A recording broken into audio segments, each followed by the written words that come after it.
Hey everybody, Chris Matan here, Real Estate Machine Show. I got a call from a buddy of mine yesterday. We chatted about some stuff and he was chuckling a little bit and he asked me, he's been watching some of my videos and he said, hey Chris, what the hell? So are you a machine guy? Are you a real estate guy? What the hell are you? And listen, I've known this guy for a long time. So I know that he was half joking, but I can understand how some people out there might be a little bit confused on, what I am in fact all about.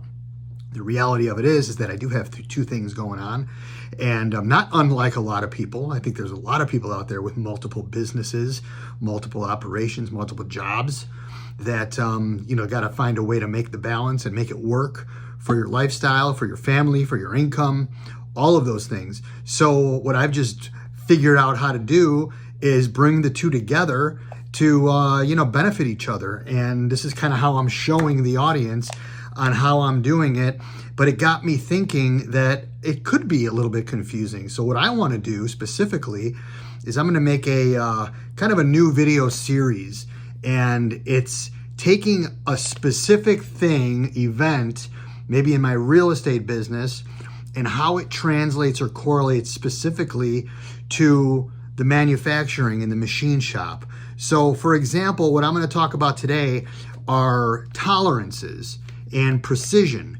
Now, in machining, those of you who don't know, listen, my machine people are going to understand exactly what I'm talking about here, but anybody in the real estate space may have no clue what I'm talking about when I say tolerances.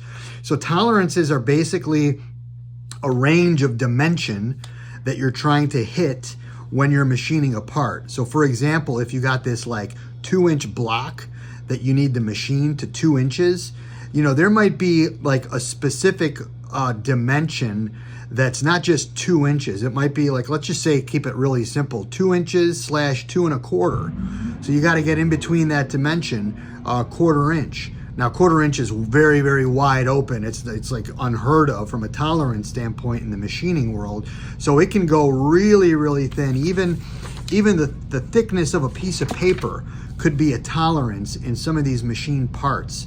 So when you're dealing with that, you got to deal with real precision, and you got to take your time, and you got to know what you're doing. You have to have the right equipment and the right tooling and the right measuring instruments to pull all that off.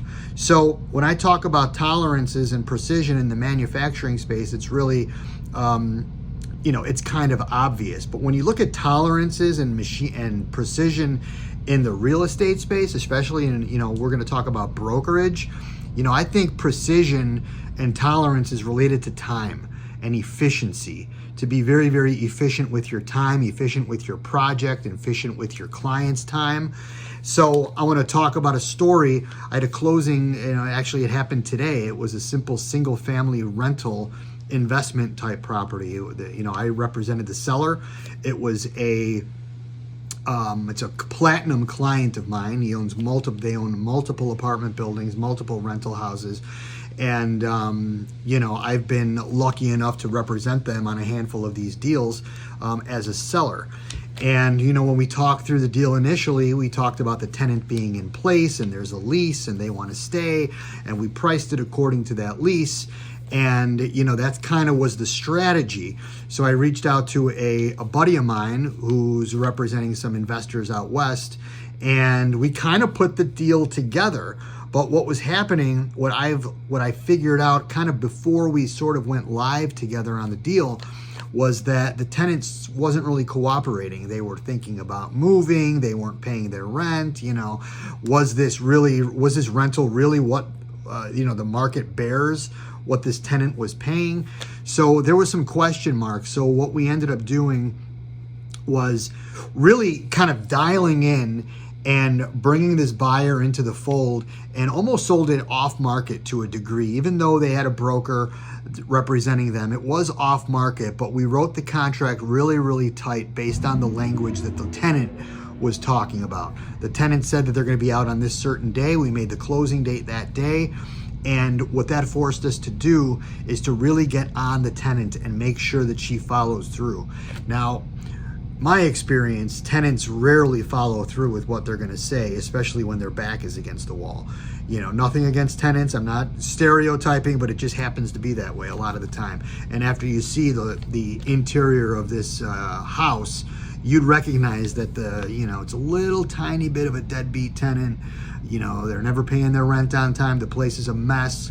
Just absolutely destroyed. Perfect opportunity for a value add investor to come in there, clean it up, and resell it or re-tenant it. All that being said, we wrote the contract very specifically, but it also had a condition that the tenant had to be out. So that date came and went, and we pushed the tenant a little bit. We kind of tried to play a little nice in the sandbox, but was really adhering to this timeline and the precision of it and the tolerance of the timeline. And we extended a week. We extended to the end of the month, which, maybe, okay, we can negotiate with that tenant and say, okay, you've got till the end of the month now. You got a little grace period. Let's make this happen.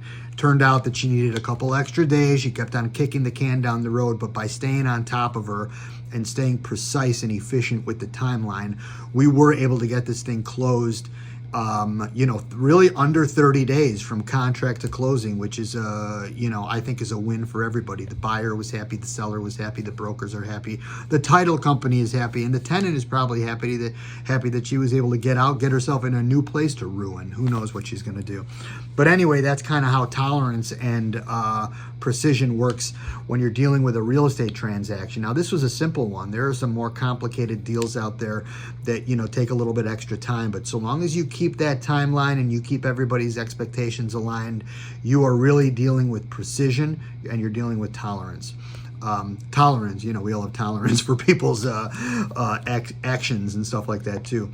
So anyway, I hope that was a little bit of a clarity for you, but I'm going to be continuing this video series. I'm going to try to get 10 videos out in the next, few weeks that relate to this. I'm going to take certain topics that really correlate and translate to each other to both businesses, and then maybe that'll give you a chance to be inspired in your own business to kind of cross-breed each other and synergize.